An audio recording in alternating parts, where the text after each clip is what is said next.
ये कहीं ना कहीं यही बताता है कि परीक्षाओं को लेकर हमारी व्यवस्था की मानसिकता ही कितनी उदासीन हो चुकी है। एक और करोड़ों छात्र दिन रात की मेहनत कर इम्तिहान की तैयारी करते हैं, तो दूसरी ओर परीक्षा से जुड़े माफिया या परीक्षाओं की पवित्रता को लेकर लापरवाह शिक्षक अधिकारी उनकी सारी मेहनत पर इस तरीके से पानी फेर देते हैं। कुछ ही पलों में लाखों परीक्षार्थी ठगे रह जाते हैं, उनका समय, संसाधन, मेहनत सब बेकार हो जाती है।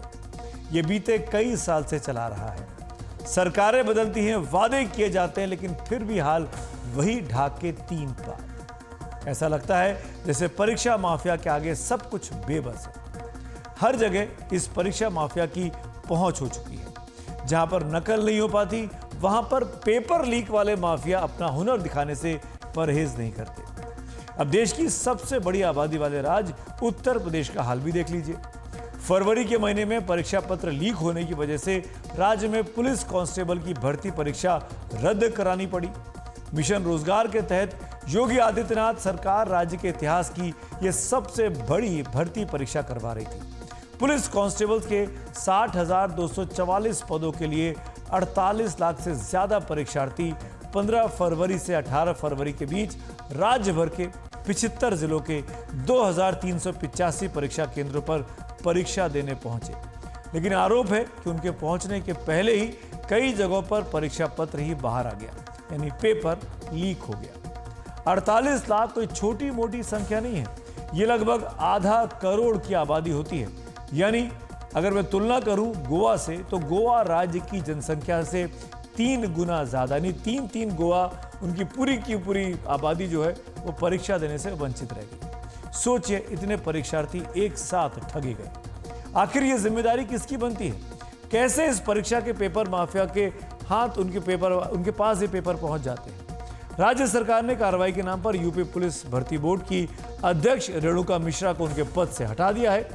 पेपर लीक की जांच के लिए एसटीएफ बनाने का ऐलान कर दिया है। 6 महीने में दोबारा इम्तिहान कराने का आदेश दे दिया है। कांस्टेबल भर्ती परीक्षा के सिलसिले में यूपी पुलिस ने 6 आरोपियों को अब मेरठ से गिरफ्तार किया है। इन लोगों के पास से 18 फरवरी को दूसरी पाली की परीक्षा की आंसर की बरामद की गई है। उन्होंने बताया कि 18 तारीख का पेपर उन्हें 17 फरवरी को ही व्हाट्सएप के जरिए मिल चुका था। उनसे 8 मोबाइल फोन और 1 कार भी बरामद की गई। भर्ती में जो कुछ लीकेज की बात आई थी, इस प्रशासन ने तत्काल उस पूरे भर्ती प्रक्रिया को रद्द किया और 6 महीने के अंदर हम फ्रेश उन्हीं भर्तियों को पुनः आगे बढ़ाएंगे। एजेंसी इस पे कार्रवाई भी कर रहे, सब कार्रवाई कर रहे जी, उसमें शासन के द्वारा यह स्पष्ट किया गया है कि कोई भी व्यक्ति जो इसमें दोषी होगा उसको बख्शा नहीं जाएगा। उत्तर प्रदेश में योगी सरकार के सत्ता में आने के बाद यह दावा किया गया कि कानून व्यवस्था मजबूत हो गई है।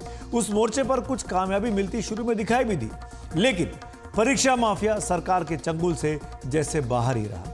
योगी सरकार के 7 साल में कम से कम 7 पेपर लीक के मामले सामने आ चुके हैं। जुलाई 2017 में इंस्पेक्टर भर्ती परीक्षा का पेपर व्हाट्सएप पर लीक हुआ था। फरवरी 2018 में यूपीपीसीएल का पेपर लीक हुआ। सितंबर 2018 में ही ट्यूबवेल ड्राइवर की भर्ती का पेपर लीक हो गया। 2021 में यूपी टीटी यानी यूपी टीचर एलिजिबिलिटी टेस्ट का परीक्षा पत्र लीक हो गया। अगस्त 2021 में अधीनस्थ सेवा चयन आयोग का preliminary eligibility test paper leak हो गया। इसी साल 12 फरवरी को Uttar Pradesh public service commission RO और एआरओ का पेपर लीक होने का आरोप लगा। इसके बाद कांस्टेबल भर्ती परीक्षा का पेपर लीक हुआ, जिसकी तस्वीरें अभी हमने आपको दिखाई। ये सबसे ताज़ा मामला है। इसके अलावा कई मामले ऐसे भी आए जिनमें पेपर लीक की शिकायत की गई, लेकिन जांच में शिकायत फर्जी भी निकली। लेकिन शिकायतों के कारण फौरी तौर पर परीक्षाओं को रद्द किया गया। सवाल यह है कि यह परीक्षा पत्र लीक कैसे हो जाता है? परीक्षा से जुड़े अधिकारियों की साठगांठ के बिना ऐसा संभव नहीं दिखता। जो करोड़ों का काला कारोबार करने वाले परीक्षा माफिया का हिस्सा हो चुके हैं। ये लोग कौन हैं? उनकी पहचान उजागर क्यों नहीं होती?